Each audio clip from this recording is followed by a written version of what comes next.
variola, el sarampión. Entonces, si un niño tiene estas vacunas, entonces es poco probable que sea ese patógeno.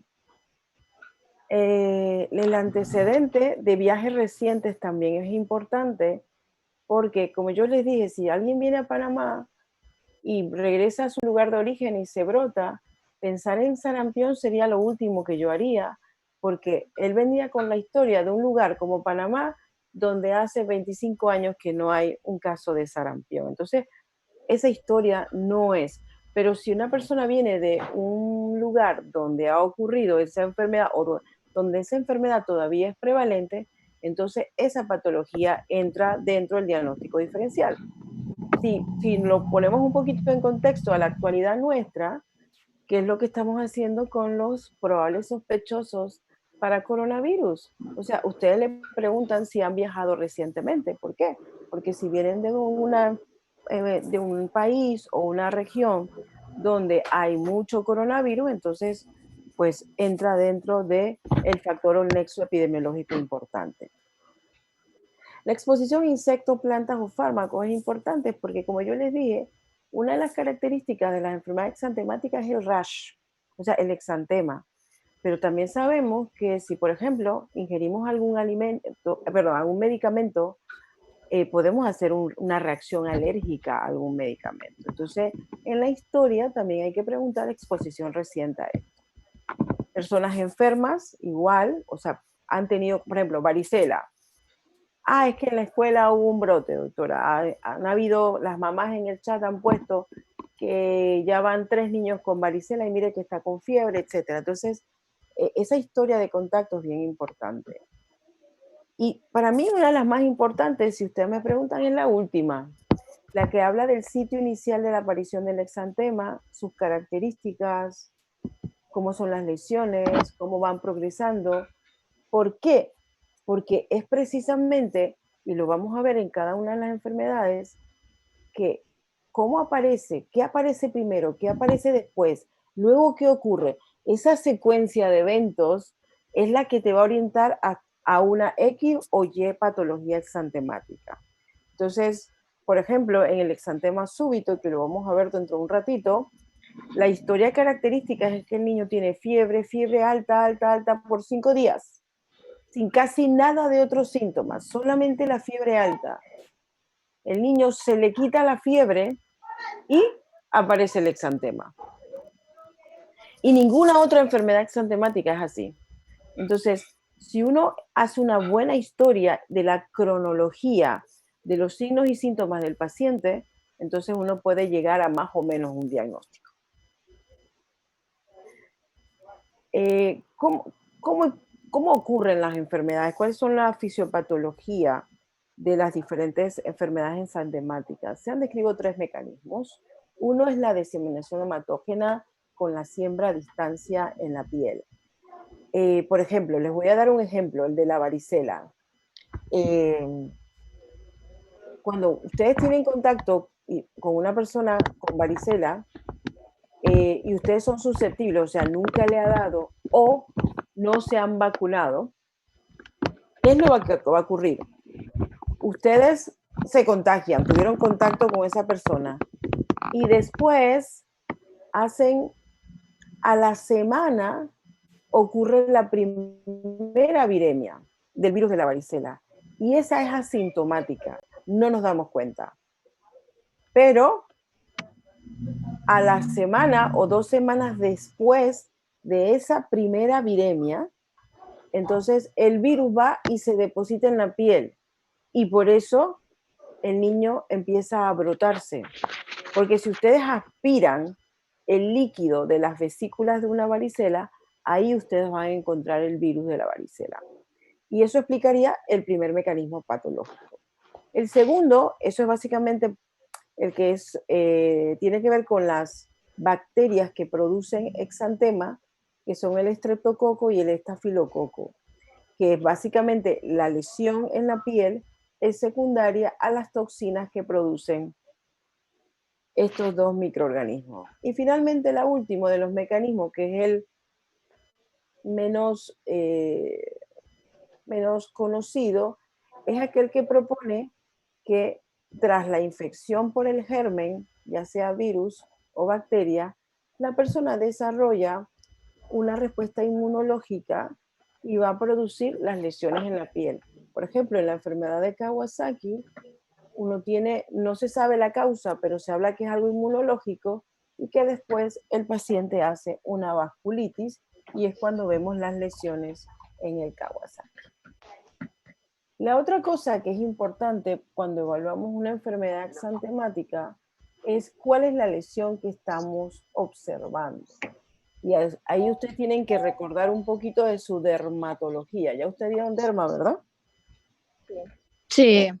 Entonces tienen que recordar las lesiones en dermatología, que es una mácula, que es una pápula, que son lesiones purpúricas, que son lesiones vesiculares y que son lesiones nodulares.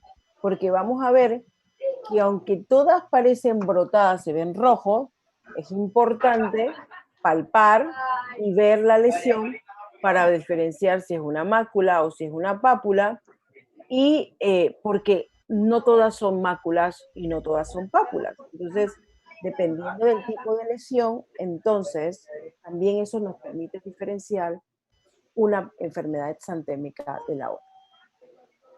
Entonces, aquí hemos resumido lo que hemos hablado hasta ahora. Primero es importante en las lesiones exantemáticas ver cuál es la lesión. Segundo, cómo se distribuye esa lesión. ¿Mm? Y vamos a ir viendo, ustedes van a hacer una tarea sobre eso, y definitivamente las diferentes etiologías.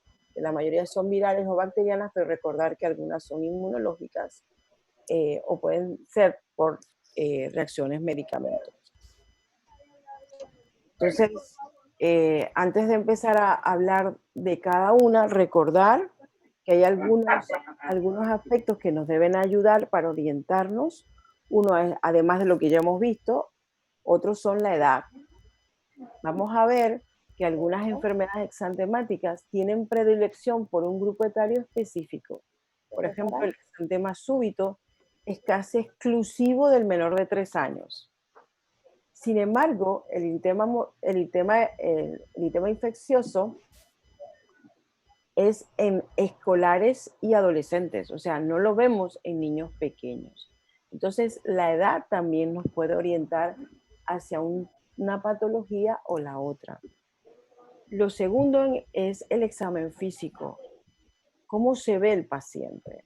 Vamos a ver que hay enfermedades exantemáticas como la rubiola, que el paciente se ve excelentemente bien y está brotado, pero es como si no le tuviera nada. Lo único que llama la atención a la mamá es que está brotado. Sin embargo, en el sarampión, por ejemplo, el paciente se ve comprometido, con decaimiento de su estado general, muy febril, no quiere comer. Entonces, esos aspectos del examen físico son importantes. Otro son el pródromo, o sea, qué signos y síntomas presentó el paciente antes de presentar el exantema. Porque la verdad, uno no piensa en enfermedades exantemáticas hasta que uno no ve el brote. Entonces, generalmente aquí uno va retrospectivo.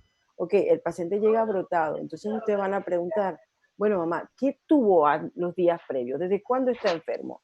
No, miren, no ha tenido casi nada. Una fiebrecita ahí medio, y un poquito de moco, pero más nada. Sin embargo, de repente puede pasar que la mamá le dice, no, él ha estado con 4 o 5 días de fiebre, con mucha rinorrea, decaído. O sea, esos síntomas previos también nos pueden orientar en cuanto al diagnóstico del paciente. Lo del antecedente epidemiológico, como le dije, es, hay otros familiares enfermos, ha tenido viajes recientes, o sea, ha tenido contacto con alguien enfermo, ver las características del exantema y además ver si, además del exantema, acuérdense que el exantema es la piel, pero además si hay afectación de mucosa, o sea que si tiene un enantema, y es cuando la mucosa es la que se ve afectada. Y finalmente, evaluando ya al paciente, ver si tiene otros hallazgos además del brote. si tiene adenopatía, si tiene visceromegalia, etc. Entonces, son cositas que ahora son generales, se las estoy mostrando, pero que van a poder orientar a ustedes a que después, cuando se encuentren un paciente, vayan sumando y dicen, bueno, tiene esto, tiene esto, tiene esto, es esta patología. Ah, tiene esto, entonces probablemente no sea esto. Son cositas que los pueden ayudar. Hasta aquí vamos bien. ¿Alguna pregunta hasta aquí? ¿Me siguen? ¿Me están escuchando? Sí, sí, sí, sí. Sí, Sí. doctora, No sí. pregunta. Okay. Ah, ¿alguna pregunta? Yo, pero no sé si me escucha. ¿Quién me habla? ¿Dayana? Sí, A ver, puedes hablar un poquito más alto porque se te escucha lejos. Trata bueno, de acercarte al... Tú no tienes audífonos, ¿verdad? sí, sí tengo. ¿Y por qué se escucha tan bajo? Pero dale, vamos a ver si te escucho. En el tal caso, ¿habría algún medicamento que, es que usted había comentado que hay medicamentos que provocan el exantema o la enfermedad? Entonces, ¿habría algún medicamento en específico que lo cause? No, perdón. Parece que no me expliqué bien. No es que haya un medicamento que produzca una enfermedad exantemática. No, ningún medicamento produce enfermedad exantemática. Okay. Sino que como algunos medicamentos, si tú haces una reacción alérgica, puede aparecer un brote. Entonces, y si además hubo fiebre, por ejemplo, un niño ha estado con fiebre y va al médico y le recetan amoxicilina. El niño toma la amoxicilina y se brota. Entonces te queda la duda a ti, ¿será una reacción alérgica al medicamento o es un exantema? Entonces, por eso cuando uno está evaluando a un paciente con enfermedad exantemática, tiene que preguntar si ha ingerido algún alimento, ¿okay? O medicamento. ¿Me expliqué? Sí, sí. O sea, pero no es que algún medicamento produzca la enfermedad exantemática, ¿no? Ok. ¿Alguna otra pregunta?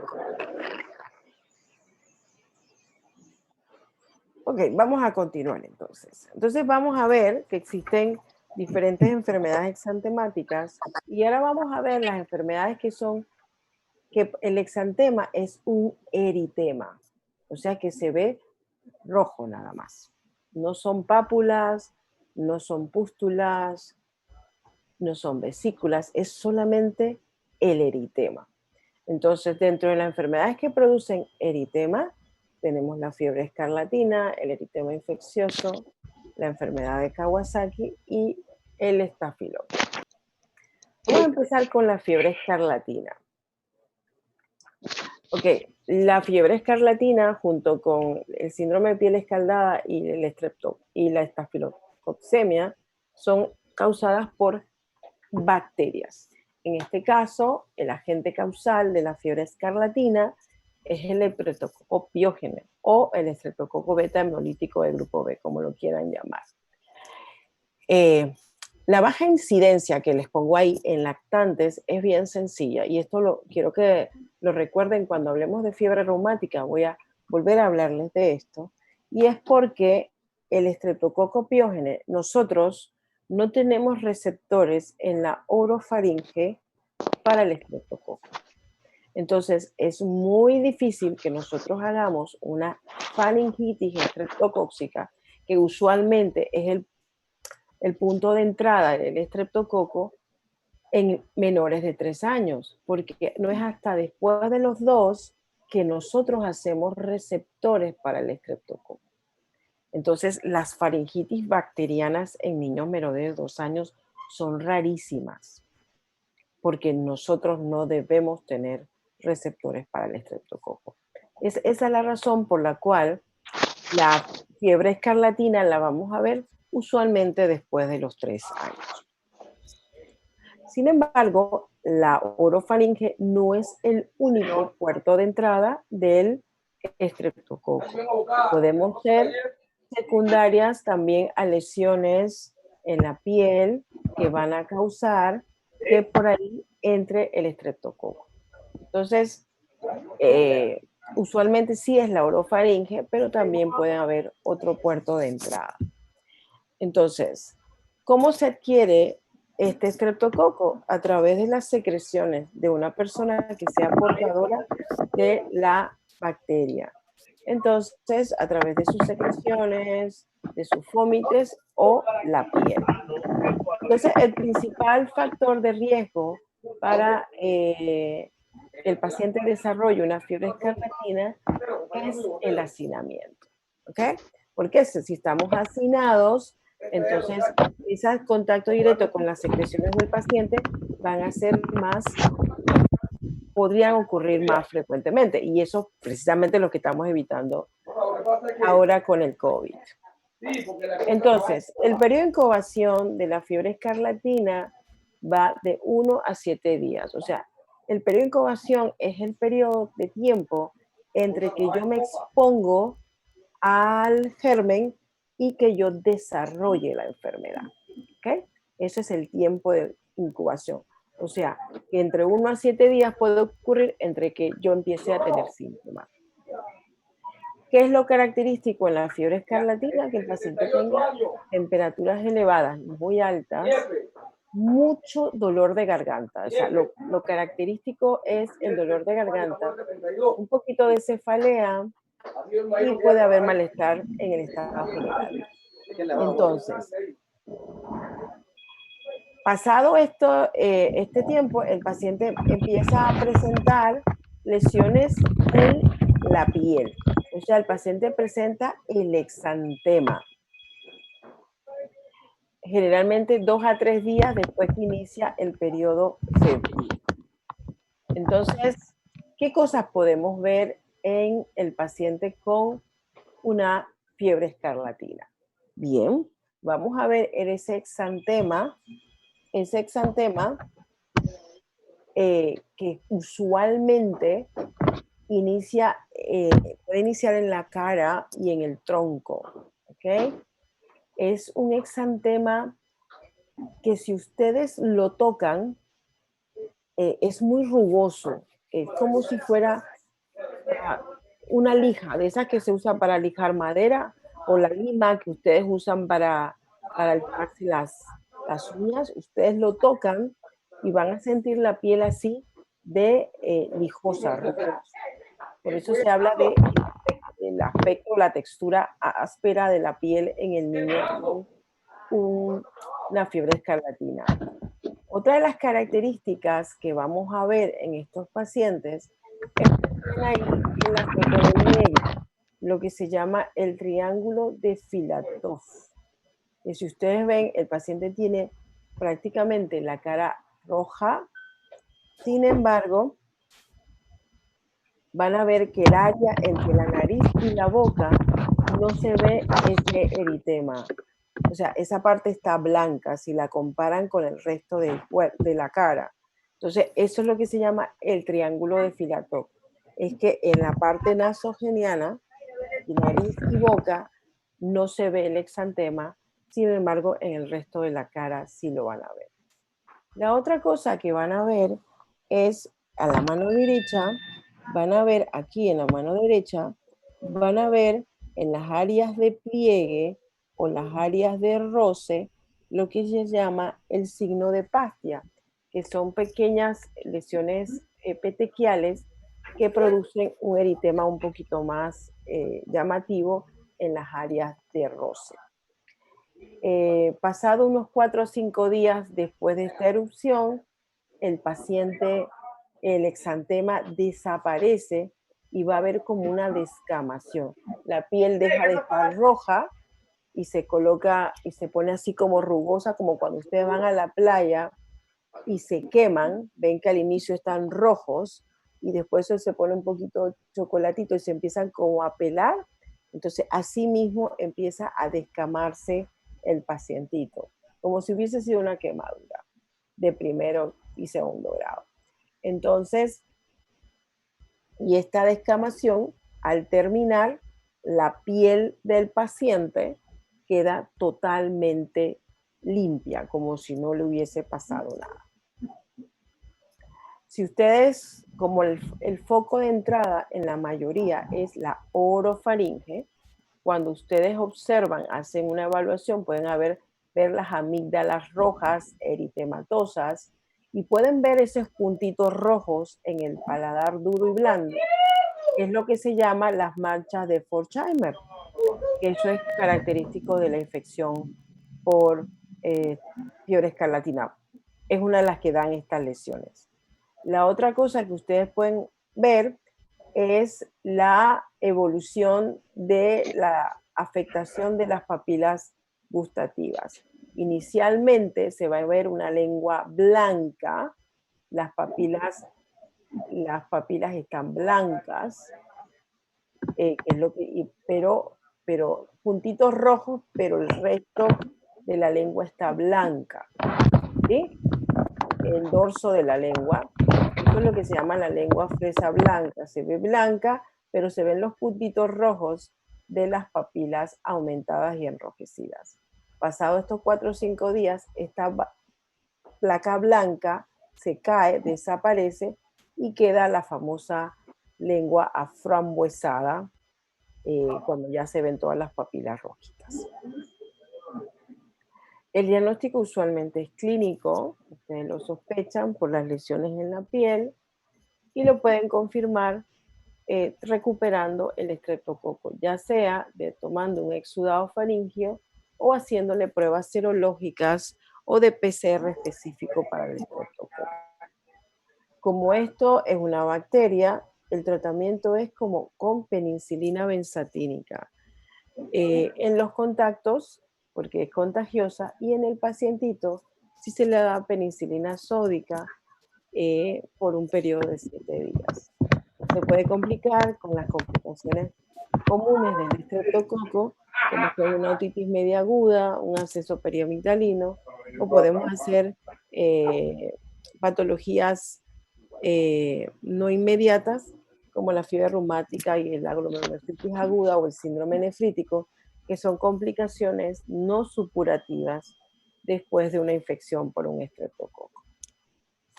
¿Alguna pregunta sobre la fiebre escarlatina? ¿Hola? No. No. No, por ahora no. Ok, me interrumpen, que yo como no los puedo ver, entonces no sé. ¿Okay? Bien. El siguiente enfermedad exantemática es la estafilococcemia. Esta es causada por el Staphylococcus aureus y es la enfermedad piógena más frecuente. Generalmente puede ocurrir, no son las típicas piodermitis, puede empezar en una piodermitis, una lesión única, y después vamos a ver la extensión y la presencia de todo el exantema. Usualmente ocurre en el niño pequeño, y lo que vamos a ver es que hay el eritema es rojo, pero como es causado por el Staphylococcus aureus, podemos ver gran cantidad de secreciones. Como ustedes ven ahí en la foto, este paciente tiene esas placas melicéricas, mucha conjuntivitis, puede haber edema facial. Generalmente, fíjense, perioralmente hay una descamación y en estos pacientes el paciente se ve mal, se ve compromiso importante del estado general. Estas lesiones también, así como se ven tan feas y aparatosas, van a ver que después el paciente se descama y no queda ningún tipo de lesión. Entonces, lo único aquí que como es causada por un estafilococo, tiene una alta morbilidad y mortalidad. Por lo tanto, el tratamiento de la estafilococcemia es intrahospitalario y se utiliza antibióticos. Dependiendo de la susceptibilidad del medio, puede ser una oxacilina o puede ser una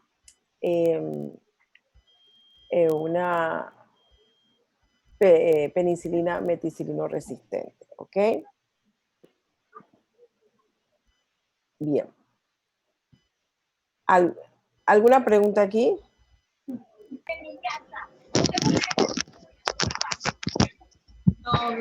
No, doctora. Ok, seguimos. Bien. El siguiente es el eritema infeccioso. Si ustedes ven hasta ahora, ¿hola? Si ustedes ven hasta ahora, cada una de las que hemos hablado tiene grupos etarios específicos. Ven que no es en cualquier momento de la infancia. El eritema infeccioso es una que tiene la característica que da en niños un poquito más grandes, ¿ok? Generalmente es escolar y adolescentes. Es causado, aquí ya empezamos con los virus, es causado por el parvovirus B19, que es un virus que una de las características, por eso es importante hacer el diagnóstico, tiene una capacidad de producir complicaciones hematológicas importantes, como lo son la anemia aplásica. Entonces, eh, hay que estar pendiente de este diagnóstico. ¿Cómo se adquiere este parvovirus? A través de los aerosoles o incluso lo puede recibir un recién nacido a través de una transmisión vertical madre a hijo. ¿Okay? En los pacientes con patologías hematológicas crónicas, por ejemplo, una anemia falciforme, una enferocitosis, es bien importante porque puede, como les dije, causar anemia aplásica y en el feto producir una hidropesia fetal. Así que en este momento, en el embarazo, tiene un alto riesgo de producir lesión en el feto. El periodo de incubación del eritema infeccioso va de 4 días hasta 21 días. Pero fíjense una cosa característica. Hasta ahora yo creo que ustedes han inferido que muchas de estas enfermedades son contagiosas y dan en la infancia. Y aquí viene una cosa bien importante, que es lo que se llama el periodo de contagiosidad. O sea, ¿en qué momento esa persona puede contagiar a otros? Lastimosamente, para el que está en contacto con un eritema infeccioso, fíjense que el periodo de contagiosidad es antes de que aparezca el brote. Y lastimosamente, antes que aparezca el brote, el pródromo es casi nada. En el eritema infeccioso, el pródromo usualmente puede haber un poquitito de fiebre, un poquitín de cefalea, un poquitito de moco, pero hay niños que no tienen nada de pródromo, o sea, no tienen ningún síntoma previo y de repente se brota. Pero cuando se brotaron, ya no contagian a nadie, porque el periodo de contagiosidad es, fíjense, 6 a 11 días. Ahí se está escuchando alguien ahí. ¿Eh? El periodo de contagiosidad es de 6 a 11 días antes de que aparezca el exantema. Entonces, si un niño con un eritema infeccioso, ustedes lo evalúan y la mamá le dice, ¿cuándo lo puede mandar a la escuela? ¿Cuál sería la respuesta?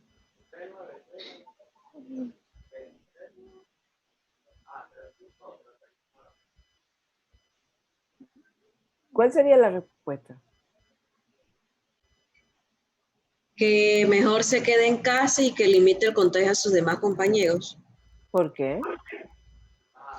Porque por el periodo de contagiosidad podría, no se sabe en qué periodo está y para evitar mejor que se quede en la casa. Dije, el paciente se brotó. No, ya no va a ser. Es cuando antes. Ya no contagia. Exacto, ya él no contagia. Puede mandarlo mañana si quiere. Mandarle una nota a la maestra y decirle, lo siento, si contagió a alguien, ya lo hizo. O sea, en este momento ya él no contagia a nadie. Era el contagioso antes. Entonces, aquí el periodo de contagiosidad, lastimosamente, es antes de que el niño tenga el exantema. O sea que es muy difícil ponerlo en cuarentena, por decirlo así. Después que está brotado, no va a contagiar a nadie. El eritema infeccioso tiene 3 etapas el brote. El primer brote es el llamado, el brote usualmente es en la cara. Aparece, ahora yo les voy a poner fotos, porque esto se aprecia mejor con fotos. Entonces, el brote usualmente empieza en la cara, en las mejillas, y se ve las mejillas rojas, y el resto de la cara limpia. Y da la impresión como cuando a alguien le meten una bofetada, que esa parte queda roja, así se llama. Por eso es la apariencia de mejilla abofeteada. Y el resto de la cara está bien. Posteriormente a esta primera etapa, viene la segunda etapa, es cuando aparece el exantema ya a nivel del tronco y de las extremidades. Y tiene la característica que es rojo en los bordes y el centro es blanco. Y cuando se unen todas estas lesiones, da la impresión como si fuera un encaje, porque nada más se ve el bordecito rojo y el centro blanco. Y la tercera etapa es cuando ya ha desaparecido el exantema, pero que por la calor, por el frío, por el estrés, etcétera, el niño puede tener que se brote de vuelta 1 o 2 días, se quita y así hasta que va desapareciendo en unas semanas posteriores. Entonces, en esta diapositiva, si ustedes ven, a la mano izquierda tienen a la niña con las mejillas abofeteadas y en la mano derecha tienen el exantema que ven que es como reticular, como si fuera un encaje, porque se ve rojo, pero se ve áreas como confluentes, pero en el centro se ve blanco. No sé si lo aprecian. Sí, sí se ve. Sí. Ok, el diagnóstico es clínico. Y la verdad que como no tiene tratamiento, porque es un virus y usualmente es benigno, autolimitado, así como apareció en esa secuencia, va a desaparecer. Entonces realmente si usted me pregunta a mí, yo cuando hago un diagnóstico de un eritema infeccioso jamás le mando a laboratorios, porque hacer los anticuerpos para parvovirus B19 es un poquito costoso. Y para que me digan que es un parvovirus B19, yo le digo, tiene un eritema infeccioso. Y el tratamiento es hidratación, acetaminofén si hace agua, si hace frío, perdón, mucha hidratación y reposo. Ya. Entonces realmente uno, ¿en quién debería mandar a hacer el IgM específico para parvovirus? En aquel que tiene factor de riesgo, que tiene una enfermedad en la cual tú tienes que documentar, por ejemplo, si te hace una anemia plástica, que fue secundaria a un parvovirus, que no es, por ejemplo, en el falsémico. El falsémico te puede hacer anemia plástica solamente por ser falsémico, pero otra cosa es que te haga una anemia plástica secundaria a un parvovirus. Entonces, en ellos es que está indicado hacer la determinación serológica del parvovirus. En cuanto a complicaciones, solamente la anemia plástica, realmente es muy benigna esta patología y casi no da complicaciones en un niño sano, es muy raro.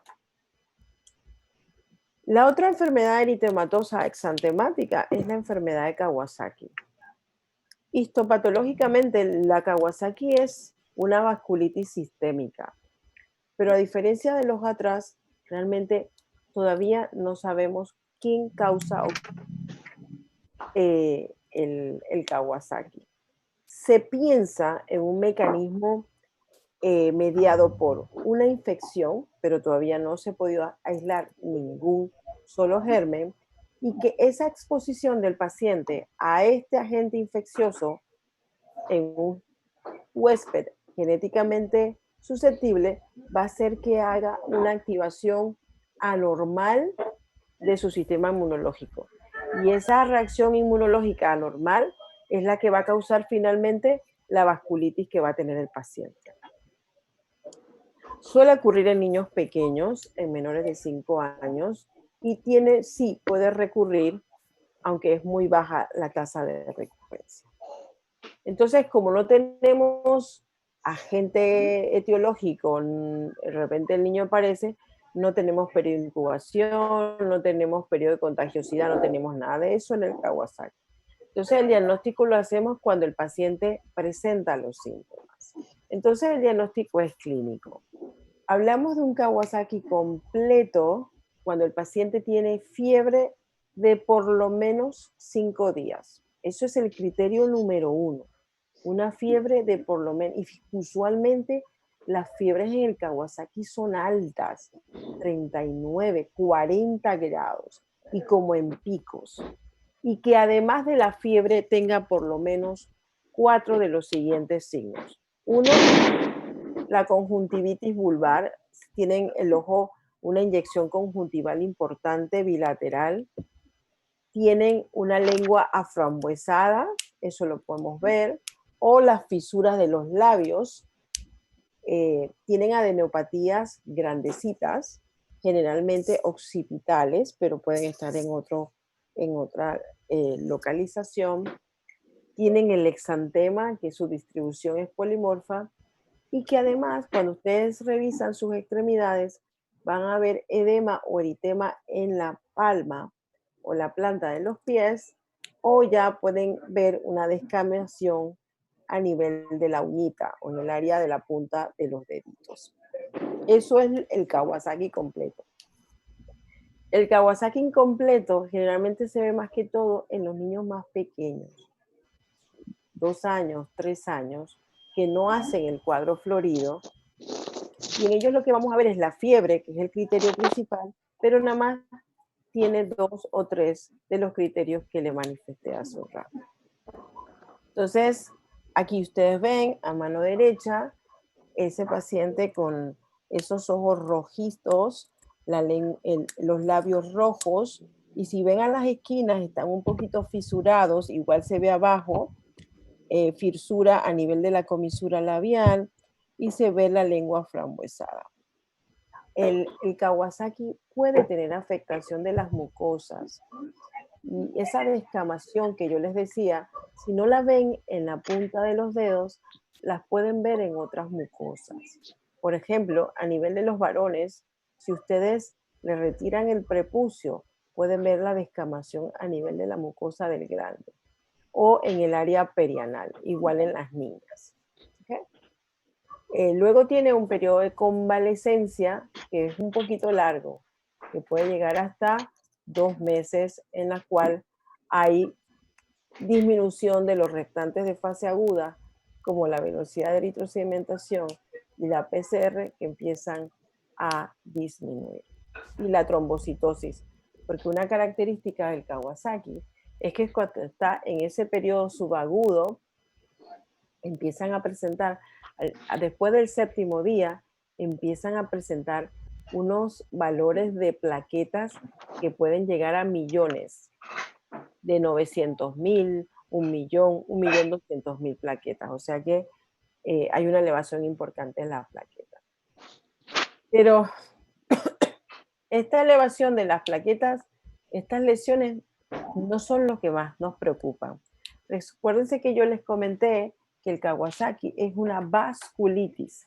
Entonces, al ser una vasculitis, entonces puede producir lesiones en vasos medianos, sobre todo. Entonces, una de las lesiones más características de la enfermedad de Kawasaki es que produce aneurismas de las arterias coronarias. Y estos aneurismas de las arterias coronarias se ven más si al paciente, en vez de tener esa leucocitosis y trombocitosis, es lo contrario. Tiene leucopenia y o trombocitopenia. Entonces, cuando nosotros tenemos un paciente con enfermedad de Kawasaki, una de las cosas que uno hace es precisamente evaluar cómo tiene que descartar que el paciente no tenga un aneurisma de las coronarias. Entonces, todo paciente con enfermedad de Kawasaki debe ser evaluado por cardiología.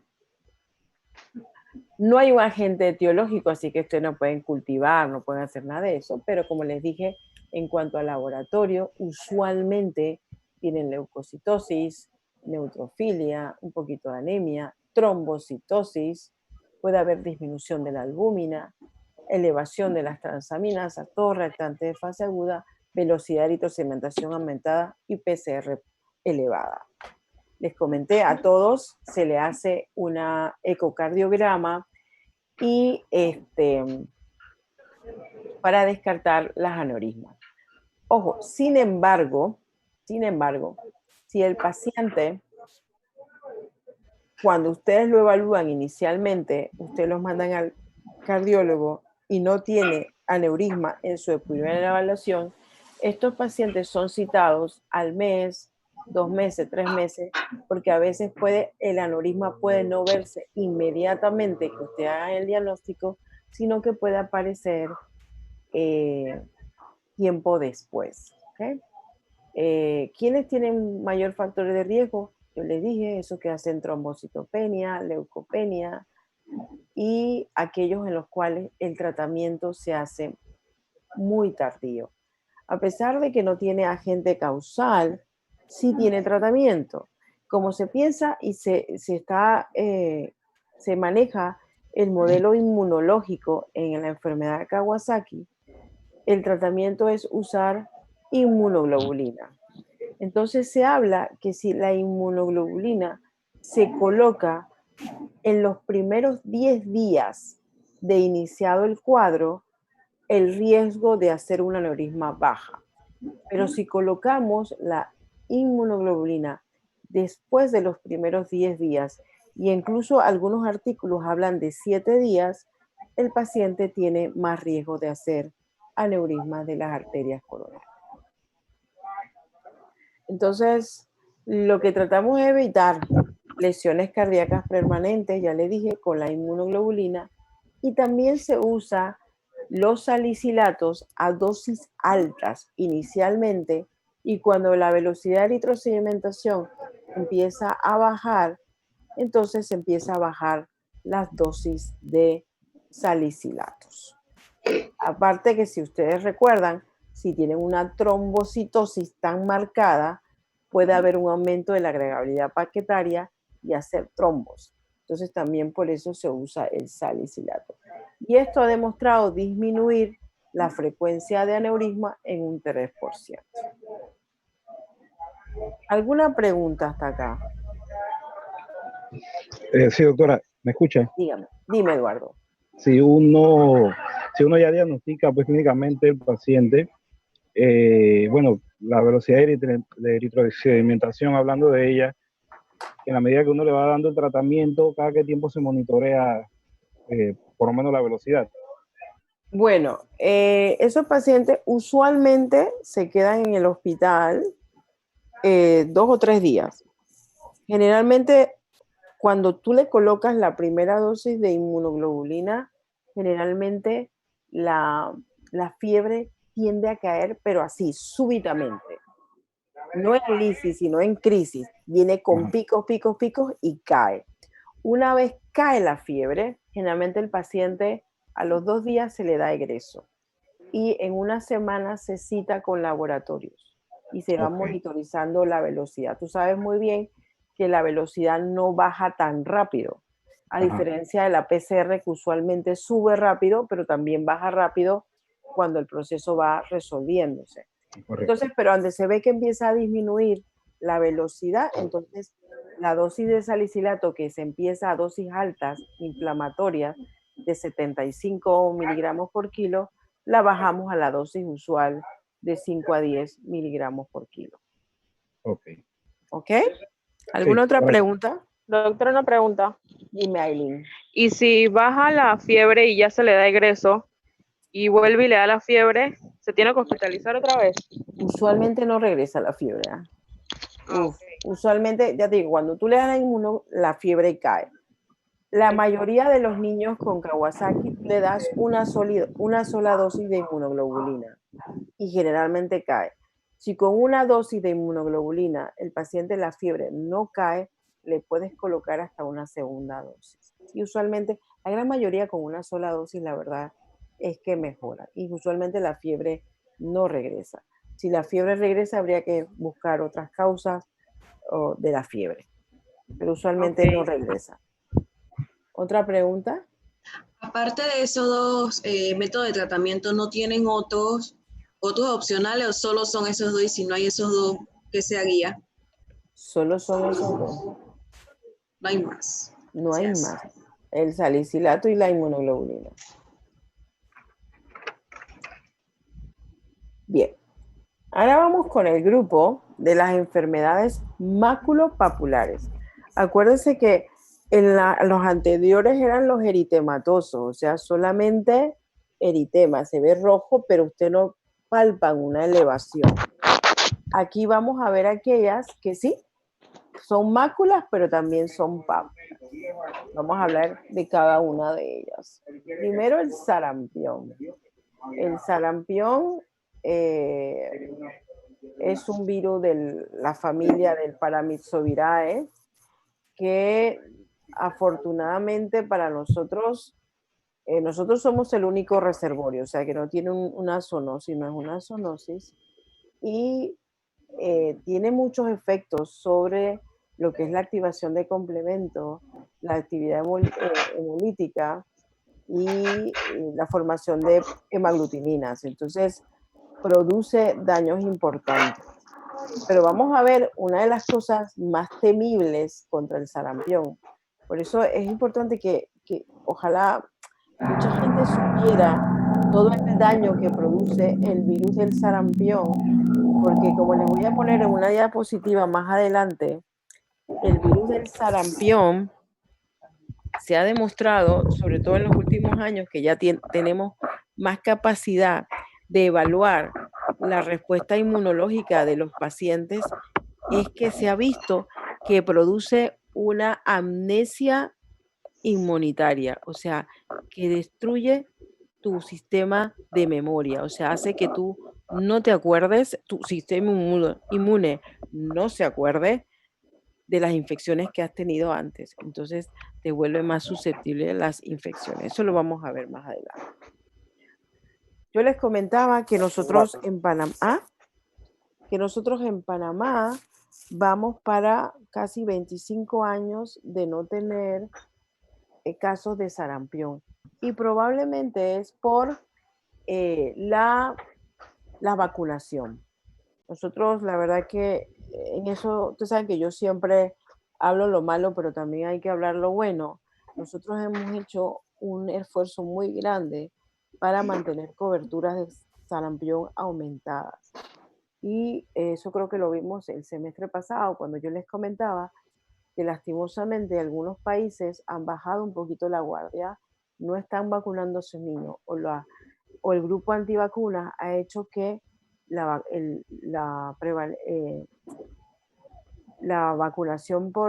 cobertura de vacunación por sarampión haya bajado. Y eso es lo que ha hecho que algunos países, incluido Estados Unidos, incluido Inglaterra, incluido Sudamérica, tengan sarampión. Entonces, lo que tenemos nosotros es que tratar de seguir manteniendo altas coberturas, porque si mantenemos altas coberturas, vamos a evitar que haya nuevos casos. Hoy día, por ejemplo, hablando de Panamá, el factor de riesgo más importante para desarrollar sarampión son las personas parcialmente o no vacunadas. Eso es lo que se ha visto que le está dando sarampión. Aquellas personas que o no han sido vacunadas o que no han recibido la dosis adecuada de vacuna, que recuerden que son 2 dosis.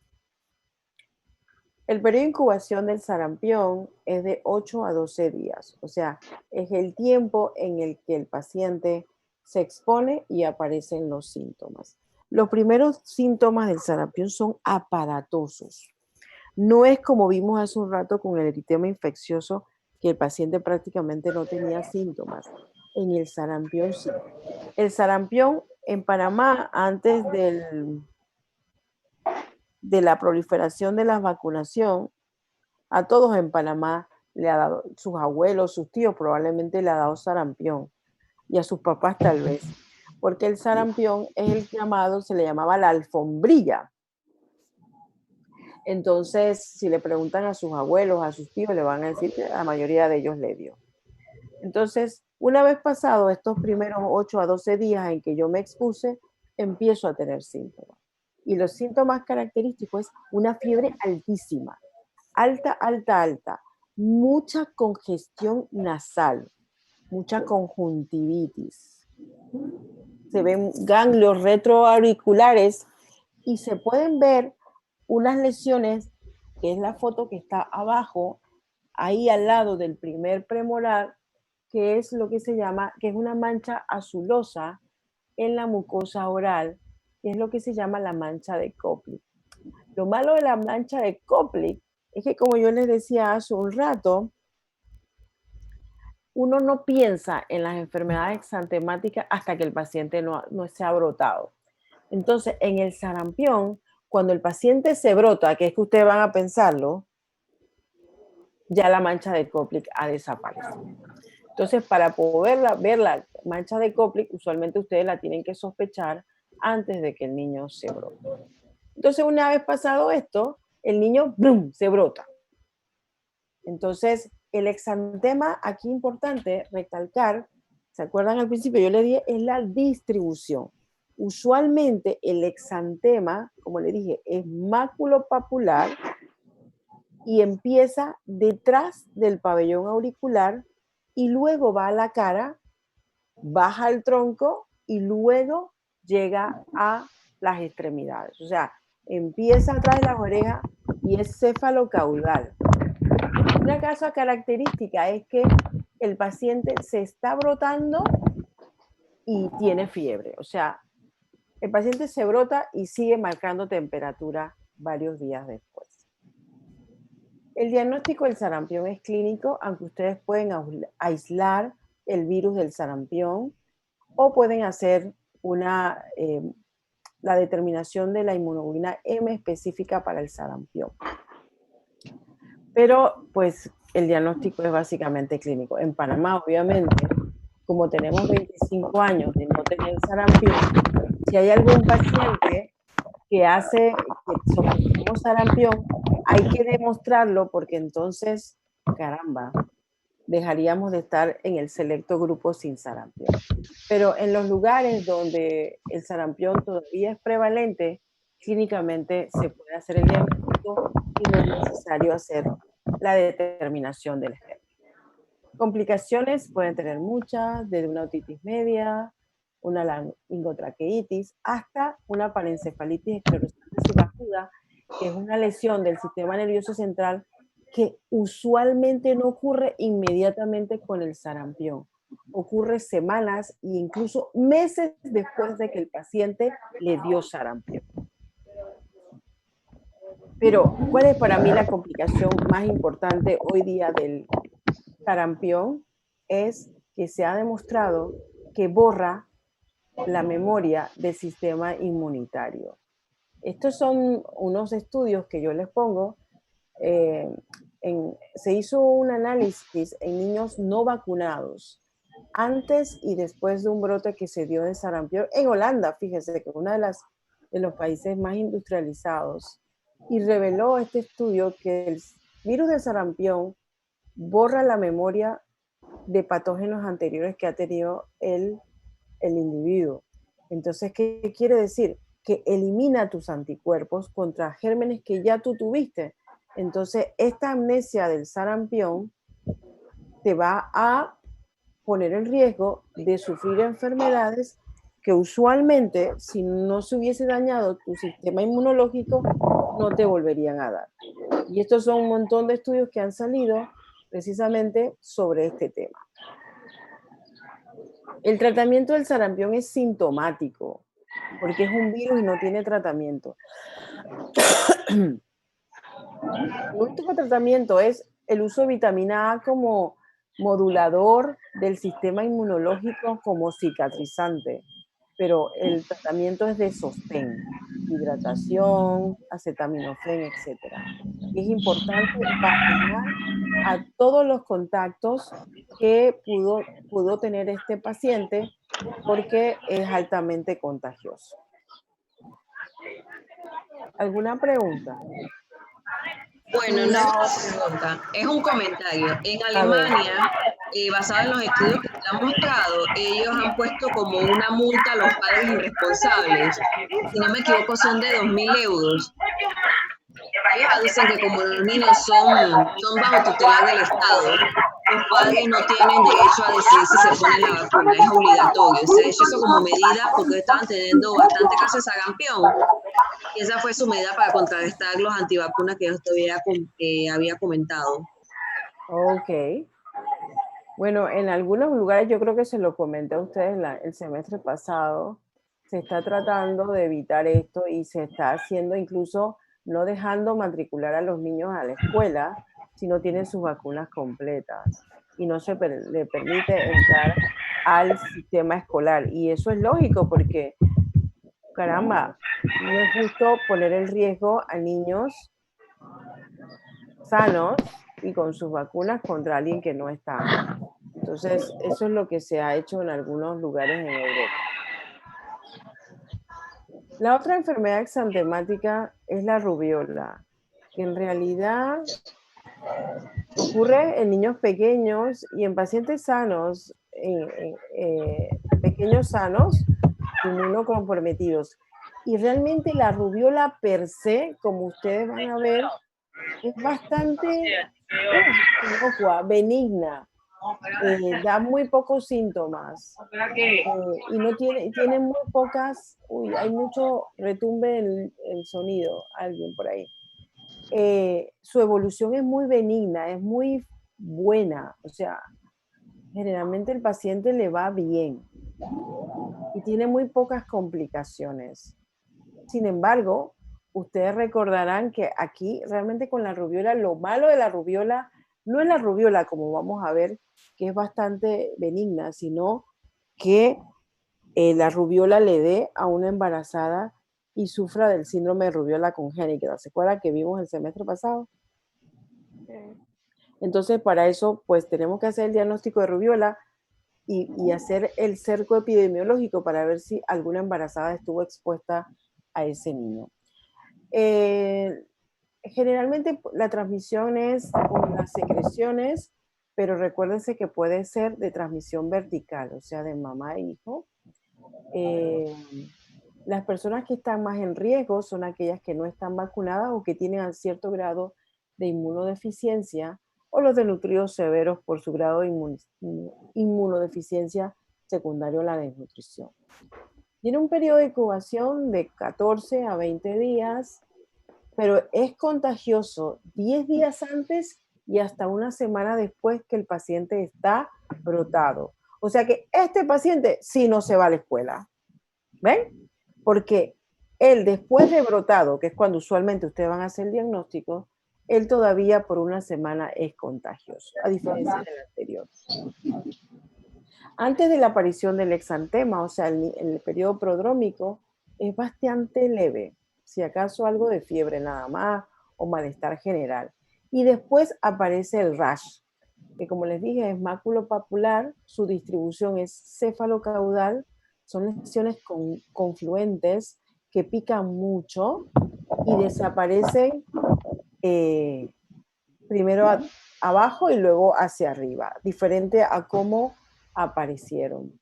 A veces se puede palpar en la mayoría de ellos una gran adenomegalia o adenopatía, generalmente retroauricular o cervical posterior, que junto con el exantema nos hace el diagnóstico. Se pueden y se deben hacer las determinaciones serológicas para confirmar la infección, porque le dije que es de importancia epidemiológica, sobre todo si hubo alguna embarazada que estuvo expuesta a este paciente.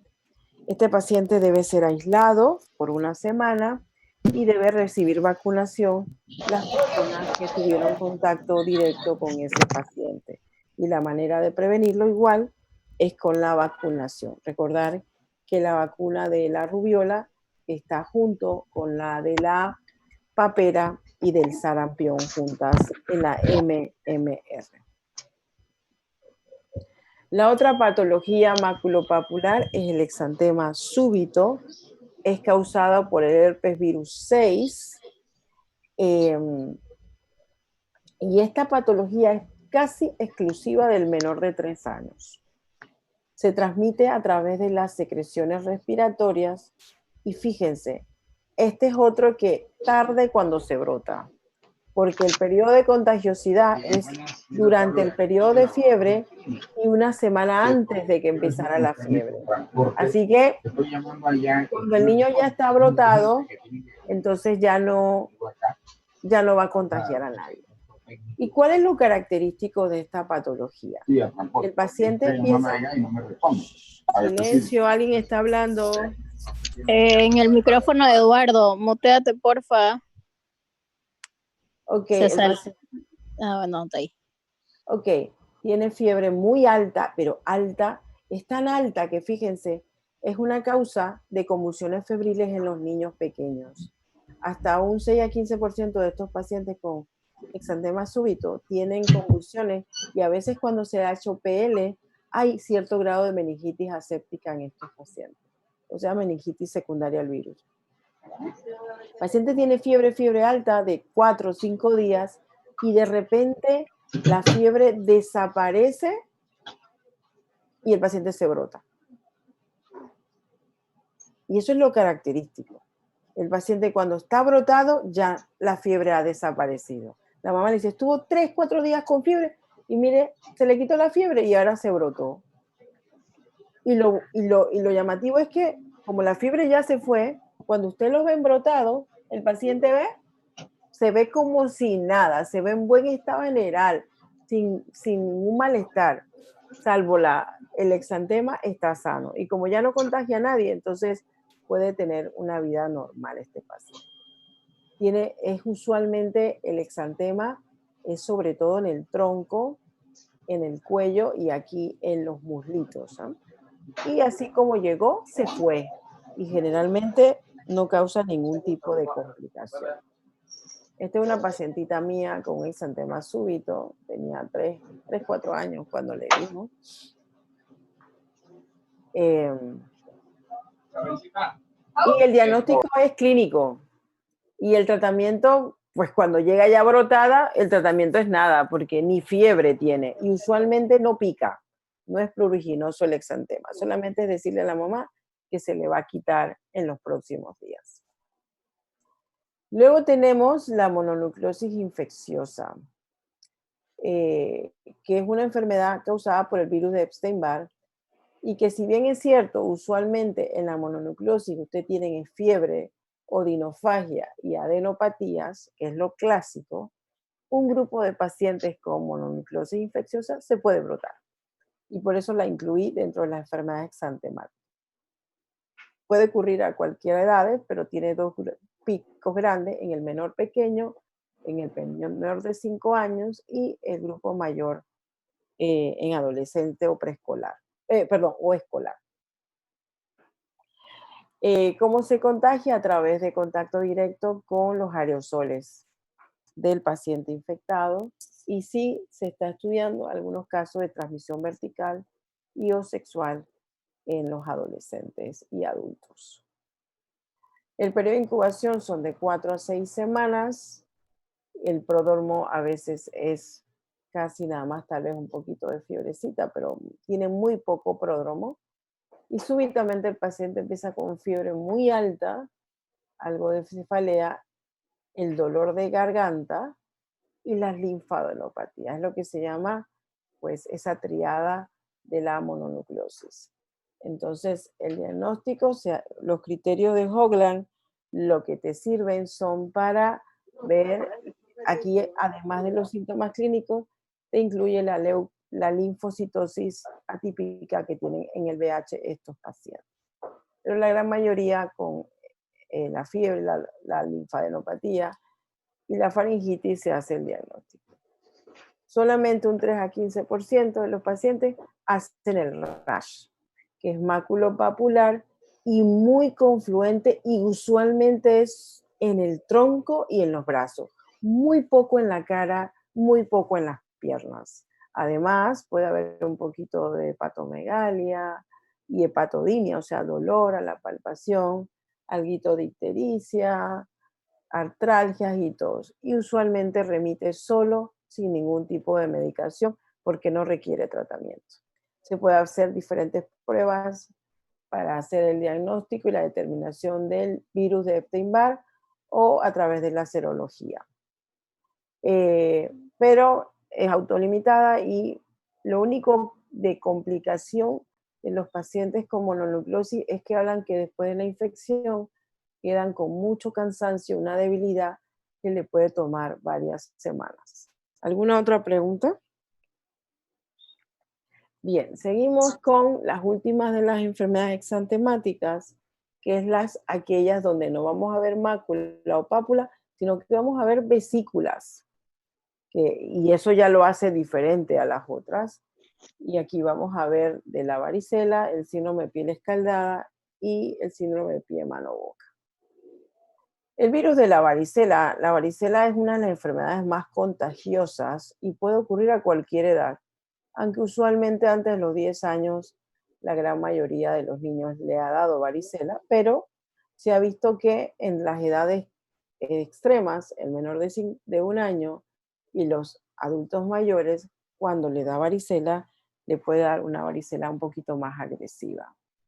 La forma de transmisión o de contagio es a través de las secreciones respiratorias de estos pacientes o por el contacto directo con las lesiones de la piel que el paciente tenga vesícula, porque yo les comenté hace un rato que dentro de la vesícula, cuando está ese líquido en la vesícula, ahí está la varicela, el virus de la varicela. Cuando está seco, la costra, ya ahí no hay virus y ya ahí no es contagioso. Se ha demostrado que los niños pueden sufrir infección durante el embarazo y hacer una varicela intraútero. El periodo de incubación de la varicela es de 10 a 21 días, o sea, 2 a 3 semanas, y el paciente es contagioso 24 horas antes, puede ser hasta 48, pero usualmente 24 horas antes de que aparezca la primera lesión y hasta que todas las lesiones estén en fase costrosa. Antes de esto, el paciente usualmente tiene fiebre, malestar general y muy pocos síntomas. Y de repente aparecen las lesiones. Una de las características de la varicela es que, si bien es cierto, yo aquí se la he puesto dentro del grupo que produce vesículas, lo llamativo de la varicela es que ustedes van a ver todos los estadios a la vez. O sea, porque el niño se va a ir brotando día con día, pero no a la vez. Entonces, hoy salen lesiones, mañana le van a salir más, otro día más, le van a salir más. Entonces, ustedes pueden ver lesiones, pueden ver, realmente la varicela aparece como una pequeña maculita. Luego esa maculita se vuelve una pápula. Luego esa pápula se llena de líquido y se convierte en una vesícula. Después esa vesícula se convierte en una pústula, porque ese líquido que usualmente es transparente se torna pustuloso y después se forma la costra y luego se cae la lesión. Entonces, cuando ustedes examinan a un paciente con varicela, como el niño se va brotando todos los días, ustedes pueden ver en un mismo momento todos estos estadios que yo les acabo de mencionar. Después que cae la costra, queda una lesión hipocrómica que se va a ir coloreando a medida que van pasando los días.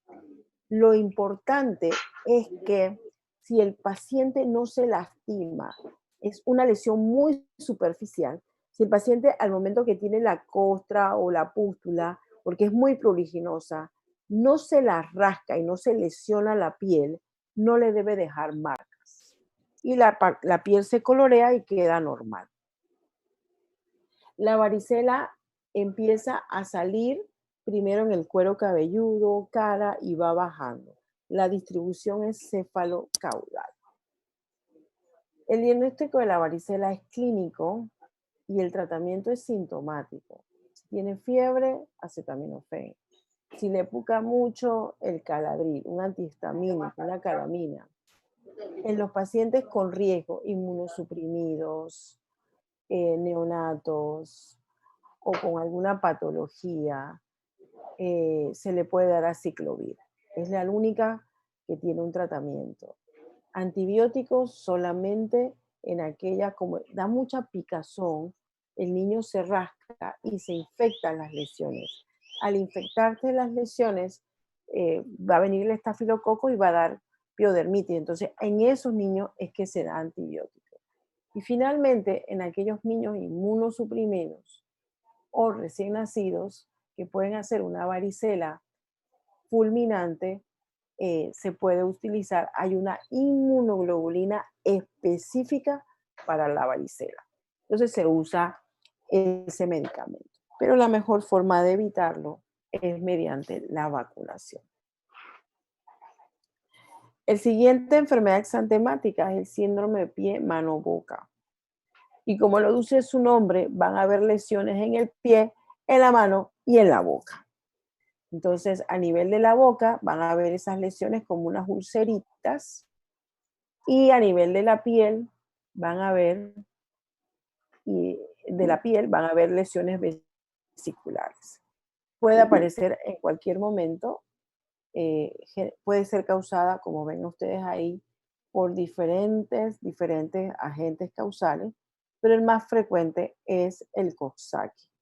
El enterovirus 71 produce un síndrome de pie, mano, boca que tiene mayor riesgo de complicarse, pero la mayoría, gracias a Dios, es por los Coxsackie. La transmisión es fecal-oral, oral-oral, y se transmite en menor frecuencia por fomites respiratorios. El periodo de incubación es de 2 a 2 semanas, de 2 días hasta 2 semanas, y antes de la aparición de las lesiones, el paciente puede tener una febrícula, un poquito de dolor de garganta, y luego aparece el exantema. El exantema vamos a ver que son vesículas que van a aparecer en el dorso y cara lateral de los dedos, o en la palma de las manos o en la planta de los pies.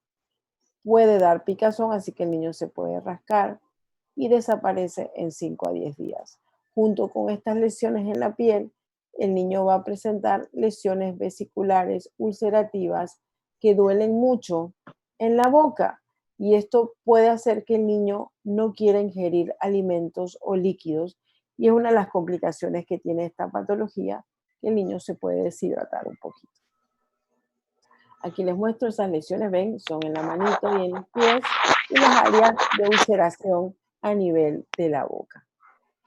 El diagnóstico es clínico, es autolimitado. Podemos hacer la determinación de cuál agente causal, pero eso no va a cambiar el tratamiento. Y el tratamiento es hidratar al paciente y analgesia. ¿Alguien preguntaba algo? No. Ok. Doctora, Dígame, una pregunta. dígame. Si, por ejemplo, el paciente ya le ha dado y se le quita de 5 a 10 días, ¿le puede dar de nuevo? Sí, porque recuerda que el síndrome de pie, mano, boca es causado por diferentes gérmenes. Entonces puede que el primero sea por un Coxsackie A16 y el segundo sea por un B3. O sea, tú usualmente haces inmunidad contra el serotipo que te afectó, pero puede ser afectado por otro serotipo. Está bien, gracias. ¿Otra pregunta? Bien. Como les dije, pues aquí básicamente es hidratar al paciente, porque las úlceras lo pueden hacer que no coma bien, y darle algo de analgesia para el dolor. Las complicaciones, la más importante, yo les dije aquí, el enterovirus 71, porque te va a producir lesiones a nivel del sistema nervioso central y pulmones, pero esa es, gracias a Dios, la menos frecuente. La última de las enfermedades exantémicas es el síndrome de piel escaldada estafilocócica. SSS de las siglas en inglés. Aquí es causado por el estafilococcus aureus, pero aquí básicamente es por las toxinas exfoliativas que va a producir una lesión y una epidermolisis de la piel. El paciente va a tener ampollas importantes que, como yo les voy a poner unas fotos, va a dar la impresión de que el paciente está quemado. Y aquí es importante porque a veces si las lesiones ampollares confluyen, puede que el pacientito, a veces yo tuve una vez un paciente que tuvimos que tratar como un gran quemado porque la cantidad de piel expuesta hizo que él requiriera dosis altas de líquidos. Como le dije, se debe a la toxina eritrogénica y exfoliativa. El paciente va a tener fiebre alta y van a empezar a verse las lesiones en la piel con la ruptura de la dermis, de la parte superior de la epidermis. Este es un paciente que yo tuve. Si ustedes ven, tiene la cara, los brazos, el abdomen. Este paciente hubo que manejarlo como un gran quemado porque tenía mucha superficie expuesta. pueda ampollarse y descamarse cualquier área, pero tiene mayor predilección por las áreas de roce o las áreas de pliegues.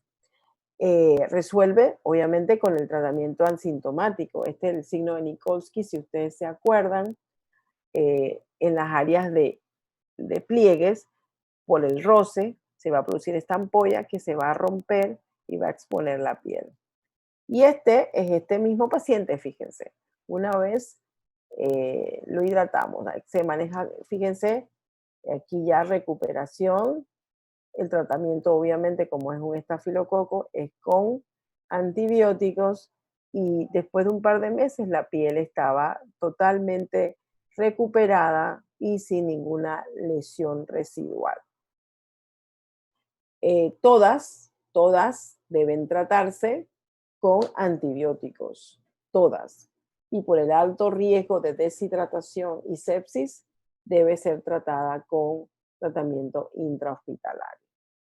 Entonces, aunque todas se parezcan, como ustedes ven, todas son un poquito diferentes.